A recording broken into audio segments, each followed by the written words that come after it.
हसदेव की वो लड़ाई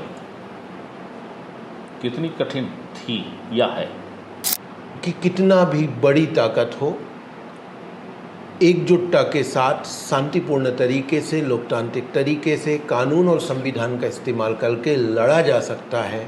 जैसा आपके बारे में आपके शुभचिंतक प्रचारित करते थे कि आपके कुछ निहित स्वार्थ हैं जिसके कारण आप इस आंदोलन को चलाते हो, जिसमें एक बात ये थी कि कुछ इंटरनेशनल अवार्ड मिल जाए, आपका नेम फेम हो जाए। भूपेश बघेल के कार्यकाल में जिसमें लेमरू प्रोजेक्ट को अनुमोदन मिला, जहाँ तक मुझे याद आता है कि ये मुख्यमंत्री बनने के पहले काफ़ी करीबी साथी थे आपके। चलिए, आपके कार्यकाल में वो नोटिफाई हुआ, हम उसके पीछे की कहानियों को तो हम भूल जाते हैं। मुझे दुनिया में याद नहीं है, मतलब भारत देश के अंदर की विधानसभा ने कोई प्रस्ताव ऐसा पारित किया हो लोगों के संघर्ष के समर्थन में कि इस पूरे इलाके को खनन से मुक्त कर दिया जाए। निश्चित तौर पे आज हसदेव पूरी दुनिया में रिकॉग्नाइज हुआ है। थोड़ी और सरकार भूमिका लेगा तो मुझे लग रहा है कि बहुत पॉजिटिव संदेश पूरी दुनिया में जाएगा।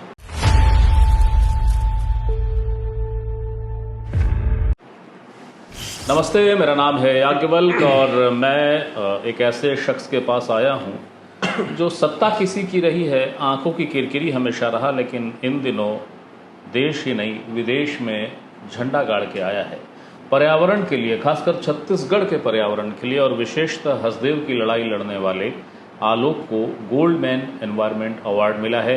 पर्यावरण के संदर्भ में इस सम्मान को नोबेल के बराबर आंका जाता है।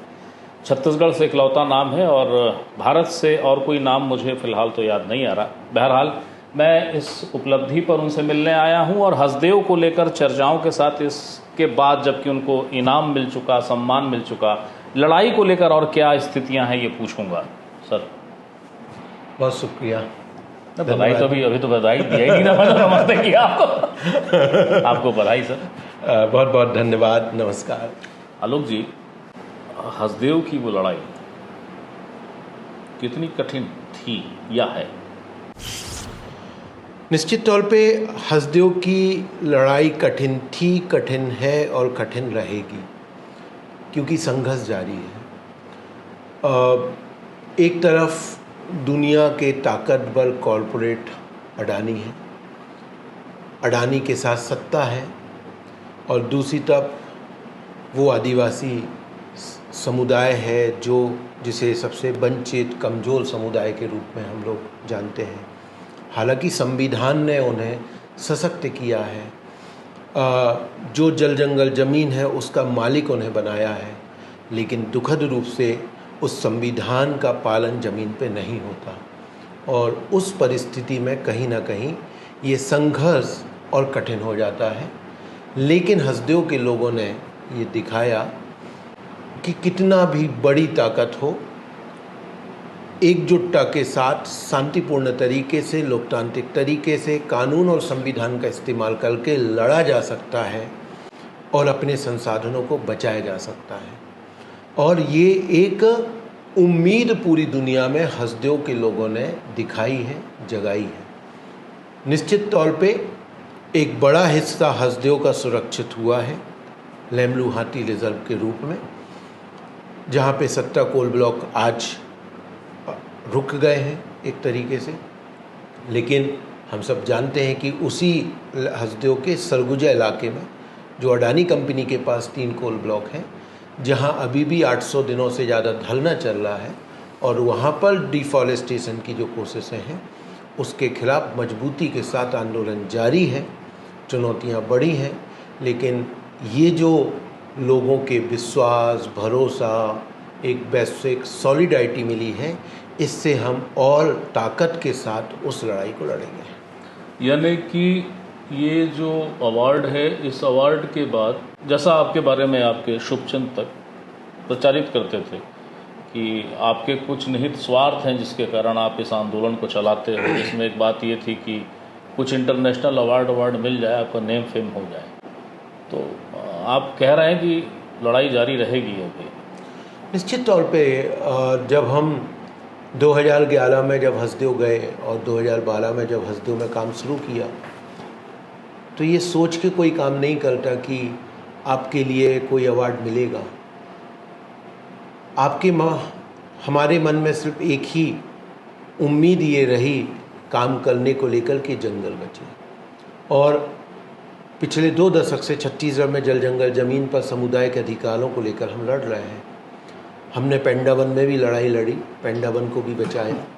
इस पंजालन उद्योगों के खिलाफ भी ऐतिहासिक संघर्ष रहे और छत्तीसगढ़ बचाओ आंदोलन के तहत पूरे छत्तीसगढ़ में जल जंगल ज़मीन और दमन और विस्थापन के खिलाफ हम संघर्ष कर रहे हैं।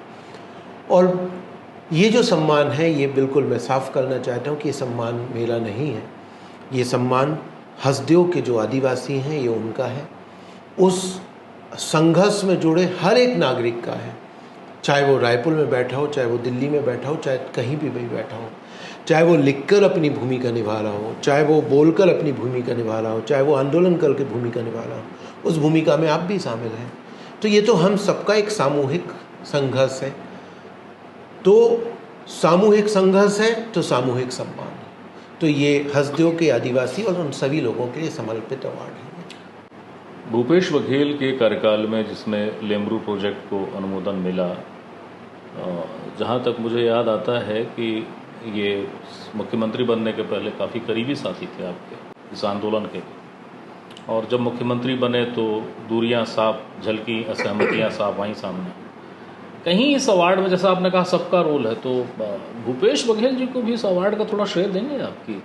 आप न होते तो ये लड़ाई या तो ज़्यादा मुश्किल नहीं होती। निश्चित तौर पे हम पहले भी इस बात को मैंने कहा है कि भूपेश जी सत्ता में आने के बाद हसदेव की महत्वता को थोड़ा कम आंकने लगे थे। शायद यदि हसदेव की महत्वता को आंकते तो ये संघर्ष ही इतना लोगों को नहीं करना पड़ता। और हम शुरू से इस बात को कह रहे थे उनको कि देखिए, आप हसदेव के जितने भी नए कोल ब्लॉक हैं जो चालू नहीं हुए हैं, उन सबको लेमरू में लेके और इसको संरक्षित कर लिया जाए। बहरहाल लोगों को पदयात्रा करनी पड़ी, राजधानी के लिए निकले और नोटिफाई हुआ, लेकिन हम तो उनको धन्यवाद देते हैं इस बात के लिए। हमने पहले भी कहा है कि चलिए आपके कार्यकाल में वो नोटिफाई हुआ, हम उसके पीछे की कहानियों को तो हम भूल जाते हैं कि कैसे हुआ, क्यों हुआ, किस तरीके से हुआ, लेकिन चलिए आपके कार्यकाल में हुआ नोटिफाई। और हमने इस बात को पहले भी कहा है कि चलिए कम से कम कांग्रेस के पास आज सदन के अंदर ये उपलब्धि है बताने के लिए कि लेमरू हाथी रिजर्व उनके समय नोटिफाई हुआ है। हसदेव को बचाने के लिए बीजेपी के पास क्या कहानी है, ये एक बड़ा सवाल है। तो जिन्होंने इसमें भूमिका निभाई, हम तो सदन की धन्यवाद देते हैं सबसे पहले, जिस सदन में सभी शामिल थे। मुझे दुनिया में याद नहीं है, मतलब भारत देश के अंदर की विधानसभा ने कोई प्रस्ताव ऐसा पारित किया हो लोगों के संघर्ष के समर्थन में कि इस पूरे इलाके को खनन से मुक्त कर दिया जाए। ये अलग मुद्दा है कि उस सदन के निर्णय को सरकारें मान रही या नहीं मान रही, लेकिन सदन ने एक मत होके ये प्रस्ताव किया है और मैं पूरे सदन को पूरी तरीके से धन्यवाद देता हूँ। लेकिन मैं धन्यवाद विशेष रूप से जो है इस मामले में राहुल जी की भूमिका बहुत पॉजिटिव रही है। उन्होंने सतत हस्तक्षेप किया है और लेमरू हाथी रिजर्व के नोटिफिकेशन में भी राहुल गांधी और चरणदास महंती की एक बड़ी भूमिका रही है। टी.एस. सिंहदेव तो स्वयं आंदोलन के ढलने स्थल पर लोगों को समर्थन देने पहुंच गए। तो सबके अपनी योगदान रहे, हम सबको धन्यवाद देते हैं। हम तो अभी वर्तमान मुख्यमंत्री से अपेक्षा करते हैं कि जो सदन का प्रस्ताव है उस सदन के प्रस्ताव का निर्णय आप उस सदन के निर्णय का सम्मान करें, ग्राम सभा का सम्मान करें और कोई नया डिफॉरेस्टेशन हसदेव में ना करें। छत्तीसगढ़ एक पूरे दुनिया के लिए रास्ता दिखा सकता है जलवायु परिवर्तन के संकट में कि देखिए, हाँ, हमने तय किया है कि हम अपने साल के प्राकृतिक जंगलों को बचाएंगे। हम देश के कोयला की उपलब्धता भी करेंगे, लेकिन अपने प्राकृतिक समृद्ध जंगलों को भी बचाएंगे। ये एक आदर्श स्थिति छत्तीसगढ़ खड़ी कर सकता है। निश्चित तौर पे आज हसदेव पूरी दुनिया में रिकॉग्नाइज हुआ है। थोड़ी और सरकार भूमिका लेगा तो मुझे लग रहा है कि बहुत पॉजिटिव संदेश पूरी दुनिया में जाएगा। आप अमेरिका में थे, आपने उस सम्मेलन में और सम्मेलन के बाद भी लोगों से बात की जो पर्यावरण के लिए लगातार संघर्ष कर रहे हैं। हसदेव के संदर्भ में जो 2-3 अहम बातें हैं, पहला ये कि जो परसा वाला जो एरिया है जिसको लेकर शुरू से कहा जा रहा है कि भाई यहाँ आप नया उत्खनन मत करो। एक मुद्दा है कि जो फर्जी ग्राम सभाएं पारित हुई, उससे जो प्रस्ताव पारित हुए उसमें कार्रवाई करो। राज्यपाल ने तत्कालीन पत्र भेजा था। ये जो दो इश्यूज़ हैं, क्या ये अमेरिका का दौरा और आपको मिलने वाला सम्मान कोई नई राह बता रहा है? निश्चित तौर पे देखिए, आज के समय हम देख रहे हैं कि जब जलवायु परिवर्तन का संकट धरती पर जीवन का संकट बन रहा है, हर उस जो बातचीत हो रही है, उस बातचीतों के साथ अंतर्राष्ट्रीय स्तर पे जो संधियां हो रही हैं, उन संधियों में भारत सरकार स्वयं शामिल है। 2030 तक भारत ने कहा है कि हम अपनी कुल एनर्जी में 50% जो है वो रिन्यूएबल करेंगे, मतलब कोयले की डिमांड आपको कम करना है। तो अंतर्राष्ट्रीय स्तर पे कमिटमेंट को पूरा करने के लिए कहीं ना कहीं हमें अपने प्राकृतिक जंगलों को बचाना होगा, और हसदेव उसका एक अच्छा उदाहरण हो सकता है। ये सरकार को तय करना है कि जो हसदेव दुनिया में रिकॉग्नाइज हो चुका है, यदि राज्य और केंद्र सरकार मिलके उस हसदेव के लिए कोई सकारात्मक निर्णय निकालें और घोषणा करें कि हसदेव में अब कोई नया पेड़ नहीं कटेगा, और समुदाय के साथ मिलकर इस जंगल को बहुत आदर्श जंगल के रूप में हम आगे ले जाने की कोशिश करेंगे, तो मुझे लग रहा है कि ये इस जलवायु परिवर्तन के संकट की लड़ाई में भारत एक नया उदाहरण प्रस्तुत कर सकता है। तो हम तो ऐसी उम्मीद करते हैं कि सरकार को ऐसा करना चाहिए। नहीं करती हैं तो मुझे लगता है उस अपॉर्चुनिटी को खोना है सरकार को। लेकिन लोगों के पास तो एक ही विकल्प है, वो है जूझते रहना, संघर्ष करते रहना। हम तो संघर्ष के साथी हैं, संघर्ष ही हमारे पास एक विकल्प है। तो आखिरी दम तक हम तो लड़ते रहेंगे। इस सम्मान से निश्चित तौर पे एक समर्थन, सॉलिडारिटी एक व्यापक हुई है, बड़ी है, जिसका फ़ायदा हमें अपनी लड़ाई में मिलेगा। बहुत बहुत शुक्रिया आलोक, आपने समय दिया, हमसे बातें की। थैंक यू, बहुत बहुत धन्यवाद। ये थे आलोक शुक्ला जो बता रहे थे कि जो सम्मान मिला है, दरअसल उस सम्मान ने हसदेव से जुड़े, संघर्ष से जुड़े हर व्यक्ति का सम्मान वो उसको बता रहे हैं। वो बता रहे हैं कि जिसने भी जिस प्रकार की सहभागिता निभाई है, इसमें उसका हिस्सा है। बिला शक उन्होंने कहा है भूपेश बघेल जी का भी हिस्सा है। भूपेश जी गाहे बगाहे इस मसले को लेके कहते रहते हैं। क्या मतलब वो ये बोल देते हैं कि क्या ऐसा कोई काम नहीं किया कि मुझे कोई थोड़ा सा थैंक यू दे दे।